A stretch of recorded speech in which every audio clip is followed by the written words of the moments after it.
San Anton school children light candles as a sign of respect during a rally to honor anti-corruption reporter Daphne Caruana Galizia, killed by a car bomb on October 16 in the capital city of Malta. The letter, Sunday, October 22, 2017. René Rossinaud, Associated Press, BIDNIJA, Malta, a few hundred meters from the home of Maltese investigative journalist Daphne Caruana Galizia, in the field where the flaming wreckage of her car landed after being blown off the road by an assassin's bomb. A plastic pen is stuck into the ground near a Maltese flag. A handwritten note among bunches of flowers nearby reads, "What you wrote and what you uncovered cannot be blown away." Grief and anger are still palpable in this tiny Mediterranean nation, where Caruana Galizia's website, running commentary, was essential reading in cafes, corridors of power, boardrooms and newsrooms. "You wouldn't sleep at night if you hadn't read Daphne," said Rachel Attard, news editor at the Malta Independent, which published a twice-weekly column by Caruana Galizia.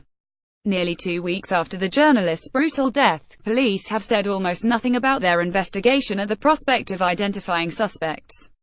There have been 6 car bombings in Malta over the past 2 years, including Caruana Galizia's. None have been solved. Caruana Galizia, 53, was educated at Catholic schools before starting work as a journalist in 1987. She cited her parents as her inspiration, saying in one of her posts that they faced challenges with dignity, correctly and without moral compromise from 197,187, when Malta was ruled by the Labour Party and gripped by political turmoil. She set up her blog in 2008 with the same absence of moral compromise. Fed by a network of sources who tipped her off about stories, Caruana Galizia turned into a headline machine that could set the nation's news agenda on any given day. She received so many stories from her sources, she was struggling to keep up, her son Andrew told the Associated Press at the family home. She targeted both sides of politics with the same sense of moral outrage, accusing the country's leaders of corruption and undermining its democratic institutions. Her sons, in a Facebook post after her October 16 death, took up where she left off, calling on Maltese Prime Minister Joseph Muscat to resign for watching over the birth of a society dominated by fear, mistrust, crime and corruption. Caruana Galizia also followed up on the Maltese content in the Panama Papers offshore accounts leaks in 2016. She alleged earlier this year that documents provided by a whistleblower showed that the wife of Prime Minister Joseph Muscat had an offshore holding in Panama to receive money from Azerbaijan. Muscat and his wife, Michelle, denied that they had companies in Panama. Meanwhile, opposition leader Adrian Delia sued her over stories linking him to a prostitution racket in London. He dropped the case after her death. Despite her hard-hitting reporting, in private the journalist was gentle and reserved, said a lawyer who defended her in some libel cases. In person, she was very timid, docile, she was almost shy.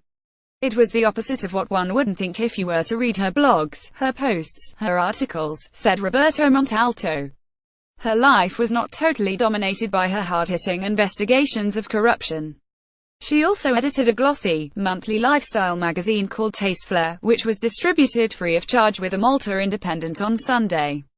Caruana Galizia would unwind at her home, driving into the hills, along narrow country lanes lined by trees and dusty cactus plants to a house built from limestone blocks quarried in Malta that stands, shaded by trees, at the end of a long dirt track. She created a paradise at home for herself that was an escape from everything she saw in her journalism, said Matthew, another of her 3 sons and a member of the International Consortium of Investigative Journalists that won a Pulitzer Prize for its reporting on the Panama Paper revelations. When protesters camped out outside Muscat's office in the capital, the letter, in a show of support for the slain journalist and to call for the resignations of the country's police chief and attorney general, the sons sent them pizza and branches of bay laurel from the garden, calling them symbols of courage and strength. But even in her beloved garden, Caruana Galizia never sat still. Shortly before her death, she had bought saplings of native trees to plant and was considering building a chicken coop. "It's like she collected responsibilities," Andrew said.